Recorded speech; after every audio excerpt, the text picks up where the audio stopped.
So girl friend trailer చూసిన తర్వాత నిజంగా మరొకసారి ఫిదా అయిపోయాము ఫర్ యువర్ అమేజింగ్ పర్ఫార్మెన్స్.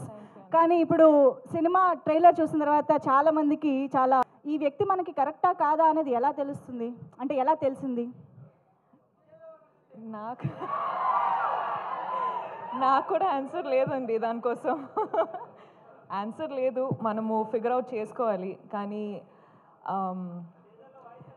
మనతోనే అబద్ధం లేకుండా మనము చూస్తే మనం ట్రూలీ మనము లైంగ్ కాకుండా మనము ఫిగర్ అవుట్ చేస్తే చెప్పేసాలి పార్ట్నర్కి ఇది కరెక్టా లేదా అని మాట్లాడాలి. It's what I think. What is Rashmika's type? Who is Rashmika's type?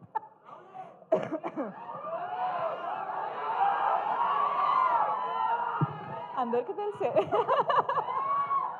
అక్కడి నుంచే వచ్చిందంట ఆన్సరు. అంతే అంతే అంతే అంతే. నో బట్ సీరియస్లీ భూమా చాలా వెయిట్ ఉన్న క్యారెక్టర్, చాలా ఎమోషన్స్ కనిపిస్తూ ఉన్నాయి. రష్మిక భూమాకి ఎక్కడైనా రిలేట్ అయ్యారా at any point, any emotion, anything? నాకు భూమా అనే క్యారెక్టర్ విన్నప్పుడు, నాకు గర్ల్ ఫ్రెండ్ అనే స్టోరీ నరేట్ చేసేటప్పుడు నాకు ఒక్కటి ఏమనిపించింది అంటే మన అందరి లైఫ్లో జరిగే సిచ్యువేషన్ ఇది. అంటే చాలాసార్లు లవ్ స్టోరీ అన్నట్టు అంటే ఒక విధానం చూపిస్తారు, కానీ ఇది the girl friend is also love story, but love story in a way that people have not seen before.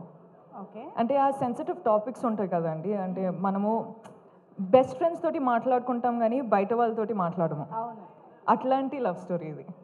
So ఇప్పుడు మనకు సినిమా చూస్తే బెస్ట్ ఫ్రెండ్తో మాట్లాడినట్టు ఉంటుందంట. అంటే చాలా కాన్వర్సేషన్ స్టార్ట్ అవుతాయండి. ఓకే, అదనమాట సంగతి. మనం గర్ల్ ఫ్రెండ్తో చాలా రిలేట్ కాబోతున్నాం అని అర్థమైంది. So over to you Rashmika, మీ ఫ్యాన్స్తో, మీ ఆడియన్స్తో మాట్లాడుకోవచ్చు. హాయ్ అండి, thank you so much. Thank you so much. మీరందరూ వచ్చారు, సపోర్ట్ చేస్తున్నారు, ఇంత ప్రేమ చూపిస్తున్నారు. So thank you so much. అందరికీ వెల్కమ్. మొదటి ఏం స్టార్ట్ చేయాలంటే I think I love you రా. ఇప్పుడు ఈ కొన్ని ఇన్సిడెంట్స్ జరుగుతున్నాయి కదండి, అంటే ఇప్పుడు bus burning and all of that is happening. ఇప్పుడు ఇన్సిడెంట్స్ జరిగేటప్పుడు ఐ ఫీల్ చాలా పర్సనల్గా అయిపోతుంది అని. ఎందుకో నాకు అర్థం అవ్వట్లేదు ఎందుకో అని, but it feels very personal. So I'm very sorry to all the families. కేర్ఫుల్గా ఉండండి, కేర్ తీసుకోండి అని చెప్పొచ్చు, కానీ ఆ సిచ్యువేషన్ వచ్చేటప్పుడు we are all helpless. So I'm extremely sorry. ఏం చెప్పాలో నాకు అర్థం కావట్లేదు. So again I'm very sorry. అంటే ఇప్పుడు గర్ల్ ఫ్రెండ్ ట్రైలర్ చూసారు. I hope you like it.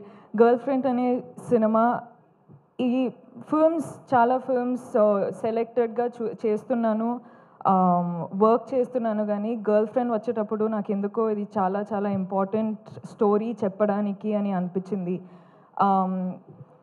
నాకు నంబర్స్, సక్సెస్ అవన్నీ నాకు తెలియదండి. నాకు ఒక మంచి సినిమా, మంచి స్టోరీ చెప్పాలి. నా ఆడియన్స్ నా ఫిల్మ్ చూడడానికి వచ్చేటప్పుడు ఏదో ఒక ఫీలింగ్తో బయటకు వెళ్ళాలి అని నేను నా సినిమాలు చేస్తానండి. అండ్ ఇదొక సినిమా, గర్ల్ ఫ్రెండ్ అనేది రైట్ టైంలో, రైట్ కాన్షియస్లో రైట్ డెసిషన్ తీసుకున్నానని అనిపిస్తుంది. So I hope I have all your support. మన అందరికీ పెద్ద డ్రీమ్స్ ఉంటాయి, కానీ వీళ్ళందరూ లేకపోతే ఆ డ్రీమ్స్ ఏం రియాలిటీ కాదు. So thank you so much Rahul sir, KV sir, గీతాజ్ sir, thank you so much Aravind sir, thank you Vidya, thank you Dheeraj sir, SKN గారు, సో వాసు గారు, మీ స్పీచ్ అసలు అదిరిపోయింది దాని గురించి. And thank you Dikshith, I love you too. Dikshith అంత మంచి కో యాక్టర్, నాకు చాలా సపోర్ట్ చేశారు. అను కూడా చాలా సపోర్ట్ చేశారు. I really wish you was here. Hesham sir, thank you so much for the music. And మీరందరూ ఆడియన్స్ చాలా ప్రేమ ఇస్తున్నారు, చాలా సపోర్ట్ చేస్తున్నారు. I love you. I do this for you. You are the most important thing in my life for me.